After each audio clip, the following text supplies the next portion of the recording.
Welcome back to Coast Vue. I really enjoyed that conversation with my friend Jeff Duncan, who I used to work with over at NOLA.com and the Times-Picayune. He's covered the Saints longer than anyone else in history. He is on the NFL Hall of Fame selection committee. He's written numerous books about the Saints, and most recently the definitive book on the Sean Payton, Drew Brees era. And that book's a really good book, incidentally. If you haven't read it, it gives you a lot of insights into Sean Payton and his coaching techniques. It really, you learn a lot about the offense. As Jeff puts it, you got to have a PhD in offense to run that offense. So you got to be smart. You can't just have the physical skills. You got to be smart. And, obviously, what we got to see this year was, we took a little bit of what Drew was doing for granted. Now we have a better understanding of just how really good he was, especially reading defense is unbelievable. It'll be interesting to watch this offseason. So now let's shift gears and move over to my friend Cynthia Sutton. She's the executive director for the Ocean Springs Chamber and Main Street Tourism Bureau, and a good friend. And I just want to say, how you doing? Good. Busy, but good. Yeah, so we haven't talked since the holidays. And the last time I saw you, I had my granddaughter Mila with me, and we had come over for the morning, and we were looking for a Walter Anderson blanket that we could give one of our neighbors up at our place in the Delta, a woman who just cooks us amazing desserts. Miss Shirley is an amazing person, and she cooks. She knows we're going to be there. She just brings desserts. So it's the least we could do is we give her a taste of Ocean Springs. But you were there tending to some cats that are sort of wild but have been adopted. Tell me about that. Yes, well, in Ocean Springs, Walter Anderson loved cats, and it's kind of neat and kind of fitting that we have lots of colonies of cats around our community of Ocean Springs. We have this wonderful organization called the Feral Feline Coalition, along with some other organizations that literally help our cats out. Well, my little depot colony, I try to feed them every day and have a couple friends that help out with that as well. But we try to take care of them, fix them, keep them safe. And they just live around the chamber, and they're my little extra family.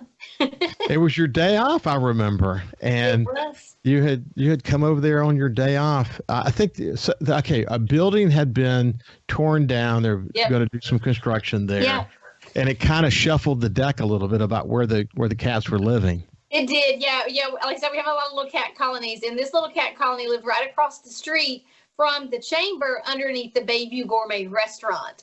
So we had about 10 of those cats, and all of them are fixed. But we had 10 of those cats, and when that building came down, they just kind of spread out. So now they're actually coming over to our side here at the depot and a little bit over at the old Buzzy's breakfast joint. So they hopefully stay safe on our little downtown roads. But me and some other girls try to feed them 7 days a week because they need food just like good for you. And you also worry about when cold weather's coming, which that's we've recently had some cold weather, but you guys are focused on that. It reminds me so much of Ernest Hemingway and his impact down in Key West, and the cats that are kind of roaming down there, along with the roosters and chickens and whatever else. But that's a nice little part of the personality of Ocean Springs, isn't it? It sure is. Yeah, like we have our cats. We still have Carl, our rooster. So, we're a coastal beach kind of nature town, and it's just kind of fitting as part of our characters of town. Visitors come to the visitor center every week and are like, "Oh, you guys take care of cats?" Or, "I saw a rooster on the next road. Is that normal for your town?" Yeah, I mean, it's part of the character. And as we all know, Walter Anderson liked cats. Exactly. So, it's kind of, he kind of sent them our way.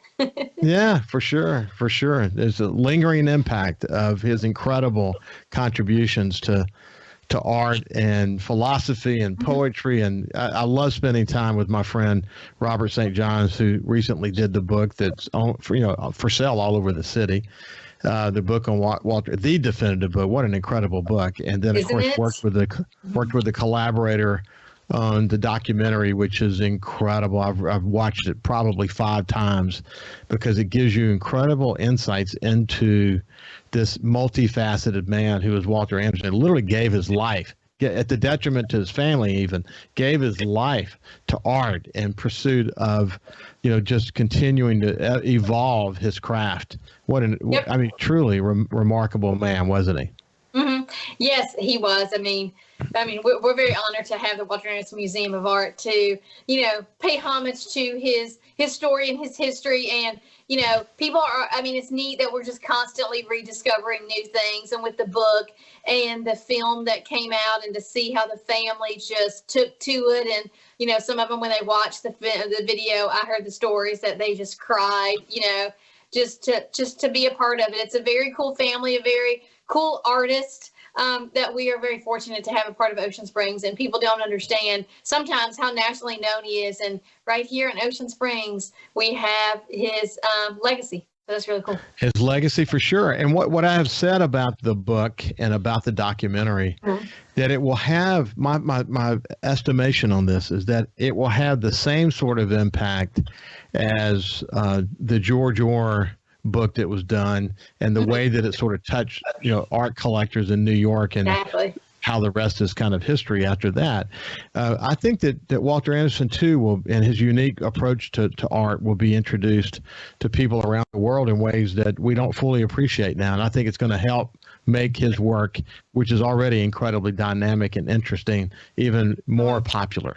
And and that's good for Ocean Springs, isn't it? Exactly. Just like even, that the HGTV show also has helped with the folks from Laurel, Mississippi, that literally love to decorate with Walter Anderson inspired works. So it's just, I don't know how to describe it. It's just quite amazing how we just get to be a part of all of that.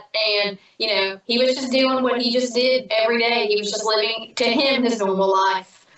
So you have a dual responsibility. You're the executive director of Ocean Springs Chamber, which we'll come back to in just a second. And then you have the Main Street Tourism Bureau, where people stop in. I often say about that part of the coast coming in from Florida and Alabama and wherever, I-10, that there's a giant sucking sound that comes off of I-10. And a lot of those people end up at the Main Street Tourism Bureau. I'm curious, when someone kind of pops in there, which you see them just walking in from all over the United States and some from around the world, do they ask about Walter Anderson? Are they aware of that when they get there? Or talk to me about that. Yeah, a lot of them do, actually. We actually had a lady who's actually bringing a tour group into town in a couple of months. And that's one of the main things that she said, that she wants to make sure that they can go visit the Walter Anderson Museum of Art. And that's just, the Anderson family and the folks that work at the Walter Anderson Museum of Art have done a wonderful job of getting that information out of who Walter is and what he does, and carrying on, like we said, that legacy. So everybody knows that. So yes, that is actually one of the main things that visitors ask about when they get here. Always. Well, they and he probably had a good sense that after his death, that his art would continue to be very well appreciated and popular, and certainly they're right about that. That is for sure. Yes. So when you look at your numbers, when you look at the number of visitors that are coming to Ocean Springs and coming through the Bureau, how does it compare to last year, and what you're thinking these days? Well, our numbers are still down, but they're growing. When we went through COVID, of course, that the visitor pool was actually still there. It wasn't non-existent. It was just very, very low. And from last year to this year, we're actually seeing a huge increase in visitors. We've got about half of our visitor traffic back from where we were. So we see on average probably about 200 to 250 visitors a month, whereas before COVID, we would see 400 to 500 visitors a month. And this time of year right now, January through April, is in Ocean Springs our snowbird time everywhere, but down here on the coastal Mississippi. But in Ocean Springs, we see them January through April, and they're coming back we've seen this year, just the month of January, more snowbirds than we saw last year. So the numbers keep ticking upwards. I mean, we've seen people just this week from Michigan, from Wisconsin, from Illinois, that are just down here to get away from, as one of them said yesterday, the temperature was 2 degrees in their city. So they're glad to be down here. Where today. So we've always appreciated the emergence of snowbirds this time of year here in coastal Mississippi, and they fall in love with it, and they come back time and time and time again. I know you see that as well. Yeah. Hey, when we come back, Cynthia, we'll go over to the chamber side of the business and see what the latest is there. You guys, you've always got something going on, events and other things, and we'll get an update on all that. We'll see you after this with Cynthia Sutton from the Ocean Springs Chamber and Main Street Tourism Bureau. We'll see you in just a second. Welcome back to Coast Vue. I have Cynthia Sutton, who's the Executive Director for the Ocean Springs Chamber and Main Street Tourism Bureau. Hey, before we move to chamber business, you mentioned actually during the break about king cakes and how some of the snowbirds are engaging in that. Tell me about that. Mm-hmm.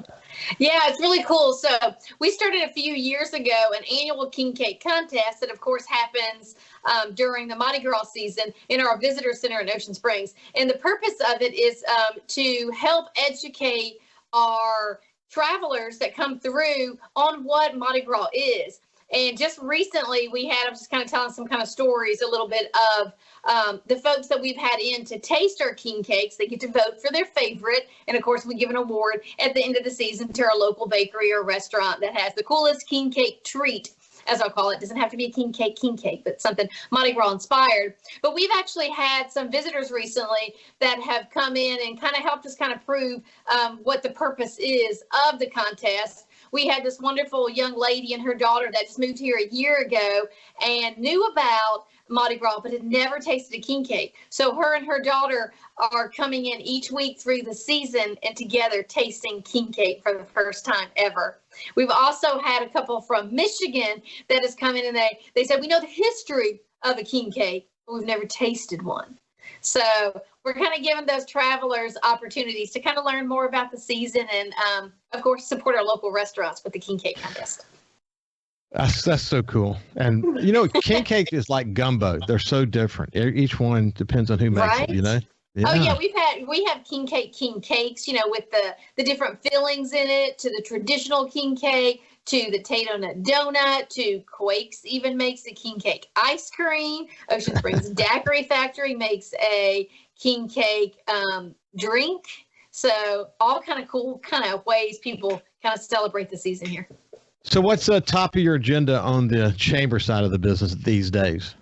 Well, chamber side, we're getting ready. In the first quarter of the year, we like to do our annual meeting. We kind of like to do a recap and tell the community how the previous year was for us at the chamber and, the community of Ocean Springs, from business development to events and activities. And we're going to host that event on February 24th at the Civic Center in the middle of town. But some of the cool stuff that we're going to kind of tell you is some of the figures for Peter Anderson Festival was the vendor sales and things like that surpassed the figures from our pre-COVID years. And then we've actually had more than 50 new businesses open in just the 2021 year. So in Ocean Springs, hopefully we kind of keep going and our sales tax keeps going up, and hopefully a lot of it's generated by the events and activities.